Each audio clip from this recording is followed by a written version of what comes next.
హరీష్ రావు కానీ మహేశ్వర్ రెడ్డి కానీ లేదంటే ఇతరత్ర బీజేపీ బీఆర్ఎస్ నాయకులు కాంగ్రెస్ పార్టీ గురించి, కాంగ్రెస్ ప్రభుత్వం గురించి, రేవంత్ రెడ్డి గారి గురించి, మీనాక్షి నటరాజన్ గారి గురించి మాట్లాడుతున్న తీరు చూస్తే హాస్యాస్పదం.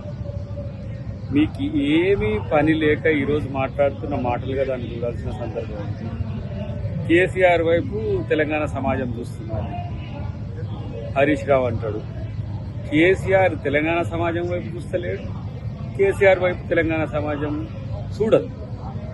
అసలు బీఆర్ఎస్ వైపు చూడకనే ఎంపీ ఎన్నికల్లో, మొన్న ఎమ్మెల్సీ ఎన్నికల్లో మీ ముఖమే ఎక్కడ కనవాలే.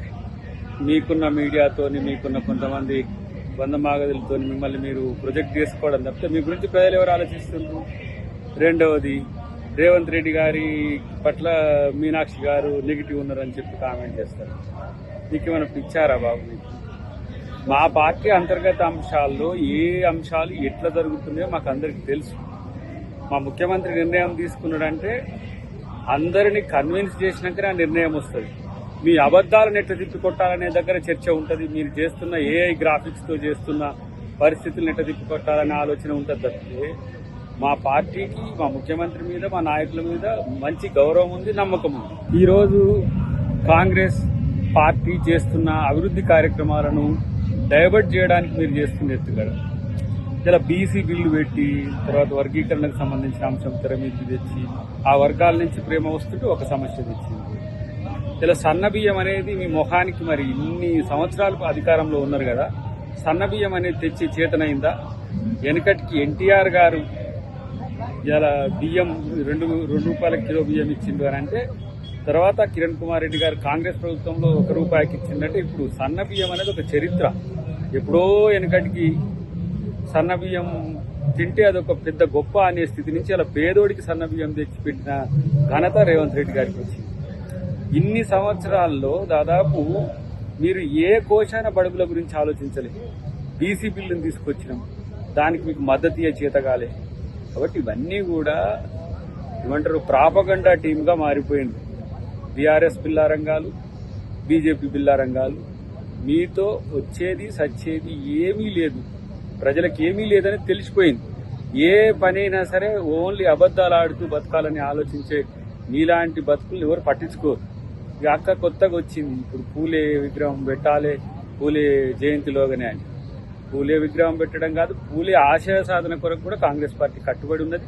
డెఫినెట్గా రేపటి రోజున బీసీల యొక్క న్యాయమైన హక్కులన్నింటినీ కూడా కాంగ్రెస్ పార్టీ తీరుస్తుంది. ఇప్పుడు న్యాయపథలో మేము తీసుకుంటున్న నిర్ణయాలు మీరు ఒకసారి చూడండి. మీ జీవితంలో మీ రాజకీయ పక్షాలకు, మీ నాయకులకి ఇది సాధ్యమైతే అని. ఇవాళ మోదీ ఏమి భాషణలు చెబుతున్నాడో, ఏం చేస్తుండో అందరికీ తెలుసు. బీఆర్ఎస్ ఏం భాషణలు చెప్పి ఏం చేసిందో అందరికీ తెలుసు. ఇలా బడుగుల అస్తిత్వం కోసం కాంగ్రెస్ పార్టీ ఏ విధమైన కార్యాచరణ తీసుకుంటుందో గమనించాల్సిన సందర్భం ఉంది.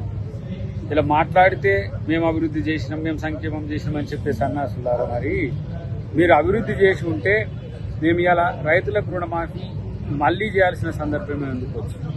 మేమెందుకు మళ్లీ రైతు సంబంధించిన ఇన్సూరెన్స్, ఇతరత్ర అంశాల్లో ఎందుకు మేము ఇలా సబ్సిడీ కింద ఒక 15-20 వేల కోట్లు ఇవ్వాల్సి వచ్చింది? రైతులకు సంబంధించి అట్లా, బడుగులకు సంబంధించి ఇట్లా ప్రతి సందర్భాన్ని రాజకీయం చేయడానికి చూస్తున్నారు తప్పితే మీరు ప్రజల పక్షాన ఆలోచించే తీరు లేదు. అసలు నేనంటున్న హరీష్ రావు, మీ మామకు ప్రజలకు ఇష్టం ఉందో లేదో, ఫస్ట్ ఆయన రాజకీయాల్లో ఉంటాడో లేదో తెలియదు. ఫస్ట్ మీ ఇద్దరు కొట్టాడో చూసి ఆయన బయటికి పోతున్నాడు. అది ఆలోచించుకోండి. మరి బావకి ఇస్తే బామ్మాలకి, బామ్మాలకి ఇస్తే బావ పంచాయతీ పెట్టుకుంటాడని ఆయన ఎవరికి ఇవ్వకుండా ఇంతవరకు జాతీయ అధ్యక్షుడు ఎవరో, రాష్ట్ర అధ్యక్షుడు ఎవరో, ఇక సిఎల్పి నాయకుడు ఎవరో తెలియని పరిస్థితులు మీరు ఇంకా మీ రాజకీయ దివాలా కోరుతనాన్ని కప్పిపుచ్చుకునేందుకు ఆయన చేస్తున్న ప్రకటనగా నేను చూస్తున్నాను. డెఫినెట్గా ఇది ప్రజలందరూ గమనించాలనేది విజ్ఞప్తి.